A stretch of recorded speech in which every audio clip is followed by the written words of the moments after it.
Exercise 2.1 completely आपको सारे parts जो हैं वो गिवन है। आई होप कि आपको एक्सरसाइज 2.1 अच्छे से समझ आ गई होगी। अब एक्सरसाइज 2.2 से स्टार्ट करते हैं। क्वेश्चन नंबर 1 में है give an example of an abelian group which is not cyclic. इसके लिए आपको सबसे पहले साइक्लिक की डेफिनेशन जो है वो करना बहुत ज़रूरी है, जो कि पेज नंबर 75 पे है। पेज नंबर 75 में साइक्लिक की ये डेफिनेशन है, a group G is said to be cyclic if every element of G एक ग्रुप है और उसका हर element is a power of one and the same element A। अगर उस ग्रुप G के अंदर कोई भी एलिमेंट्स हैं और वो सारे के सारे एलिमेंट्स A की ही पावर के बनते हैं, तो तब हम ये कहेंगे कि A जो एलिमेंट है ग्रुप G का वो उसका जनरेटर है। Such an element A of G is called a generator of G। और उस ग्रुप को हम कहेंगे कि वो साइक्लिक ग्रुप है, यानी साइक्लिक ग्रुप के जितने भी एलिमेंट्स हैं वो सारे के सारे सेम एलिमेंट A के ही पावर में आते हैं। तो स्टार्ट करते हैं क्वेश्चन नंबर 1 से। और क्वेश्चन नंबर 1 में हमें करना है कि give an example of an abelian group. एक ऐसा एबिलियन ग्रुप लेंगे जो कि साइक्लिक ना हो।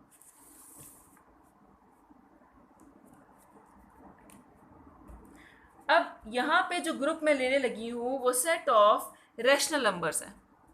सेट ऑफ रैशनल नंबर्स एक ऐसा ग्रुप है जो कि एबिलियन तो होता है, लेकिन अंडर एडिशन एबिलियन होता है, लेकिन वो साइक्लिक नहीं हो सकता। अब हम उसको शो करेंगे कि कैसे। सिंस सबसे पहले तो हमें बताना है कि वो एक एबिलियन ग्रुप है। Since the commutative law, abelian group होने के लिए कम्यूटेटिव लॉ शो करना ज़रूरी है कि कम्यूटेटिव लॉ अगर होल्ड कर जाता है तो वो एबिलियन ग्रुप बनता है। Since the commutative law hold under addition, और कौन सा ऑपरेशन हमने यहाँ डिफाइन किया है? Under addition, hold under addition in set of rational numbers, जिनको हम रिप्रेजेंट करते हैं कैपिटल Q से। सो set of rational numbers under addition is an abelian group। अगर आपने अच्छे से एक्सरसाइज 2.1 समझी हुई है तो आपको अच्छे से पता होगा कि set of rational numbers under addition group बनता है और उसके अंदर कम्यूटेटिव लॉ भी होल्ड करता है। तो ये हमने यहाँ पे बता दिया कि ये एक एबिलियन ग्रुप है। अब इसको ये शो करना है कि ये साइक्लिक नहीं है, तो उसके लिए हम कॉन्ट्राडिक्शन ले लेते हैं। कॉन्ट्राडिक्शन ये ले लेते हैं कि ये एक साइक्लिक ग्रुप है। कॉन्ट्राडिक्शन को अगर हम ये प्रूव कर दें कि ये जो हमने एक सपोजिशन ली थी कि ये एक साइक्लिक ग्रुप है, अगर हम इसको गलत प्रूव कर दें तो वहाँ से हम ये कह सकते हैं कि ये जो हमने सपोजिशन ली थी ये रॉन्ग थी, और इससे पता चलता है कि ये जो है साइक्लिक ग्रुप नहीं है। सपोज इफ पॉसिबल, सपोजिशन ले रहे हैं हम उलट। Suppose if possible Q under addition is cyclic group generated by A। जो साइक्लिक ग्रुप्स होते हैं वो किसी एक एलिमेंट से जनरेट हुए हुए होते हैं, उसी की पावर्स में होते हैं बेसिकली। तो हमने वही कह दिया कि एक साइक्लिक ग्रुप है और ये जनरेट हो रहा है A एलिमेंट से। Then all the elements of A must be the integral multiple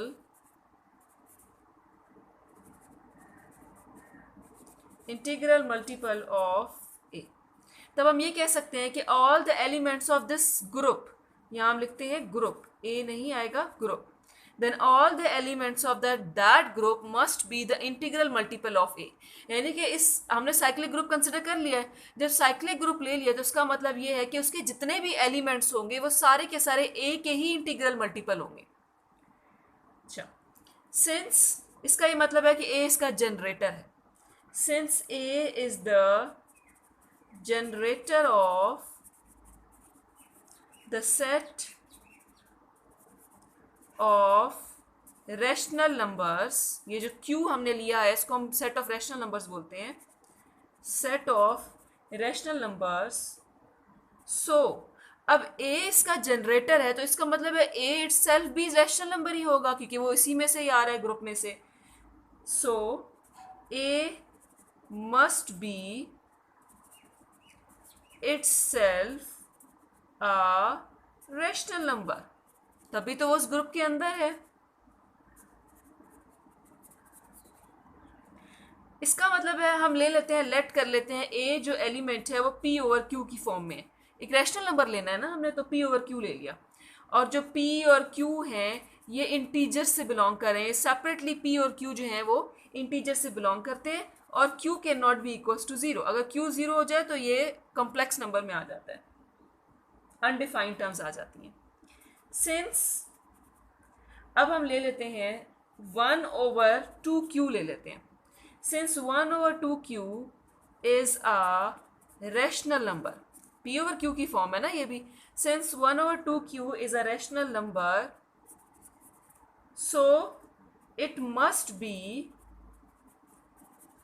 integral multiple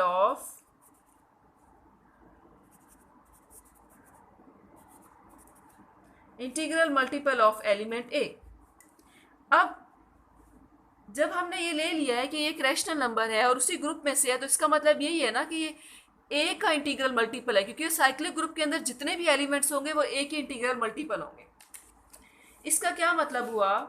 that is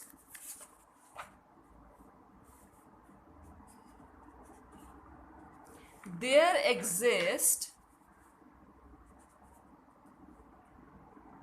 some integer such that 1/2k 2q equal होना चाहिए ना इंटीग्रल मल्टीपल ऑफ ए, यानी कि एन ए के. एन कोई भी इंटीजर है, इंटीग्रल मल्टीपल का मतलब यही होता है कि एन टाइम्स दैट नंबर. अच्छा, अब ए हमने स्टार्ट में क्या लिया था? P over q. यहाँ रिप्लेस कर लेते हैं तो वो हो जाएगा 1/2q equals to n p over q. अब q और q कैंसिल हो गया तो बचा 1/2 is equals to n p. अब यहाँ से हमें पता चलेगा एक कॉन्ट्राडिक्शन बन रही है. क्या? Since n p are integer, हमें पता है कि एन भी इंटीजर है और पी भी एक इंटीजर है. Since n p are integer and the product of two integers is also a integer, so 0 cannot be satisfied. 0 cannot be satisfied for any integer. इसका मतलब है कि अगर हम यहाँ 0 रखें तो वो किसी भी इंटीजर के लिए सेटिस्फाई नहीं होता. Integer value of p and n. इसका ये मतलब हुआ, this shows that 1/2q is not an integral multiple of a. इससे पता चला कि hence a is not the generator of set of rational numbers. Therefore, set of rational numbers under addition is not a cyclic group. यहाँ से पता चला कि एक साइक्लिक ग्रुप नहीं बनता. Question number 2, explain why a group of order 47 cannot have proper subgroups. एक group दिया हुआ है जिसका ऑर्डर 47 है और ये कह रहे हैं कि इसके प्रॉपर सब ग्रुप्स क्यों नहीं हो सकते. इसके प्रॉपर सब ग्रुप्स नहीं हो सकते, इसका मतलब है जितने भी सब ग्रुप्स होंगे वो इम्प्रॉपर होंगे. तो हमें उन्हें शो करना है. Let G be a group of order 47. G एक ग्रुप है जिसका ऑर्डर 47 है एंड एच बी अ सब ग्रुप. क्योंकि ये प्रॉपर सब ग्रुप्स की बात करें तो एक सब ग्रुप भी होना चाहिए, उसको हमने डिनोट कर लिया एच से. And H be a subgroup of G of order N. हमें नहीं पता फिलहाल उसका ऑर्डर क्या है. एच कोई भी सब ग्रुप है जी का जिसका ऑर्डर एन है, और वो हमें नहीं पता कि अभी उसका ऑर्डर क्या है। अब इसी चैप्टर की रिवीजन में लिखा हुआ है लैग्रेंज थ्योरम, उसको ज़रूर रीड करें इस क्वेश्चन को समझने के लिए। By Lagrange theorem order of H, किसी भी ग्रुप के जितने भी सब ग्रुप्स होते हैं उनका जो ऑर्डर होता है वो उस ग्रुप के ऑर्डर को डिवाइड करता है। यानी कि 47 के जितने भी फैक्टर्स बनेंगे, 47 के जितने भी फैक्टर्स बनेंगे वो फैक्टर्स सब ग्रुप के ऑर्डर होंगे। तो लैग्रेंज थ्योरम ये कहता है कि ऑर्डर ऑफ एच, एच क्या है? सब ग्रुप है। Order of H must divide the order of G. क्या कहता है कि जो जी का ऑर्डर है वो डिवाइड होना चाहिए ऑर्डर ऑफ सब ग्रुप से। ये जो लाइंस लगी हैं ये ऑर्डर को डिनोट कर रही हैं, ये एब्सोल्यूट वैल्यू नहीं है यहाँ पे, ये ऑर्डर डिनोट कर रही हैं। लैग्रेंज थ्योरम ये कहता है कि जो सब ग्रुप का ऑर्डर होता है वो ग्रुप के ऑर्डर को डिवाइड करना चाहिए। तो यहाँ पे ग्रुप का ऑर्डर क्या है? ऑर्डर ऑफ जी क्या है? 47। अब 47 के फैक्टर्स चेक करते हैं। 47 इज अ प्राइम नंबर, तो इसके फैक्टर्स कौन कौन से होंगे? एक 1 होगा और एक क्या होगा? 47 इटसेल्फ होगा। इसका ये मतलब है कि जो सब ग्रुप का ऑर्डर होगा वो या तो 41 होगा या क्या होगा? 47। इसका ये मतलब हुआ कि n अगर 1 है, अगर ऑर्डर ऑफ सब ग्रुप क्या है? 1 है, इसका ये मतलब है इस सब ग्रुप के अंदर जो H सब ग्रुप है उसके अंदर एक ही एलिमेंट है, और वो ये क्या है? आइडेंटिटी होगा यकीनन, क्योंकि आइडेंटिटी के बिना ग्रुप कंप्लीट नहीं हो सकता। अच्छा, अब आ जाए 47 पे। जब n क्या होगा? 47 होगा। इसका मतलब ये है कि h जो है वो g के इक्वल ही है। जो सब ग्रुप h है वो ग्रुप g के ही इक्वल है। और आपको ये पता है कि अगर ग्रुप कोई भी ग्रुप है, सब ग्रुप है, उसके अंदर सिर्फ आइडेंटिटी एलिमेंट है या वो इटसेल्फ ग्रुप है, तो वो कौन से सब ग्रुप्स होंगे? वो इम्प्रॉपर सब ग्रुप्स होते हैं। ये दोनों के दोनों हमारे पास क्या हैं? इम्प्रॉपर सब ग्रुप्स हैं। इनके अलावा जो भी सब ग्रुप बनते हैं वो प्रॉपर सब ग्रुप्स होते हैं, लेकिन अगर आइडेंटिटी या ग्रुप इटसेल्फ आ जाए तो वो इम्प्रॉपर सब ग्रुप्स हैं। और क्वेश्चन में क्या था? क्वेश्चन में ये था कि explain why a group of order 47 के नॉट हैव अ प्रॉपर सब ग्रुप्स। क्यों प्रॉपर सब ग्रुप्स नहीं हो सकते? क्योंकि इसके सिर्फ 2 ही सब ग्रुप बन रहे हैं, और 2 कौन से हैं? इम्प्रॉपर सब ग्रुप्स हैं। इसका ये मतलब है this shows that G cannot have a proper subgroup. I hope आपको क्वेश्चन नंबर 2 अच्छे से समझ आ गया। आप क्वेश्चन नंबर 3 पे आ जाएं। Let G be a group of order 89। अब ये एक फाइनाइट ग्रुप दिया हुआ है। फाइनाइट ग्रुप का मतलब है कि इसका ऑर्डर जो है फाइनाइट है। आप इसका ऑर्डर कैलकुलेट कर सकते हैं, नंबर ऑफ एलिमेंट्स काउंट कर सकते हैं इसके। Can ji have a subgroup of order 12, 16 and 24? अच्छा, अगेन यहाँ पे लैग्रेंज थ्योरम आ जाएगा। लैग्रेंज थ्योरम ये कहता है कि ऑर्डर ऑफ ग्रुप जो है वो डिवाइड होना चाहिए ऑर्डर ऑफ सब ग्रुप से। तो सब ग्रुप के ऑर्डर गिवन है यहाँ पे, और ये कह रहे हैं कि इस ग्रुप जी जिसका ऑर्डर 89 है, क्या इसके इस ऑर्डर के सब ग्रुप्स हो सकते हैं?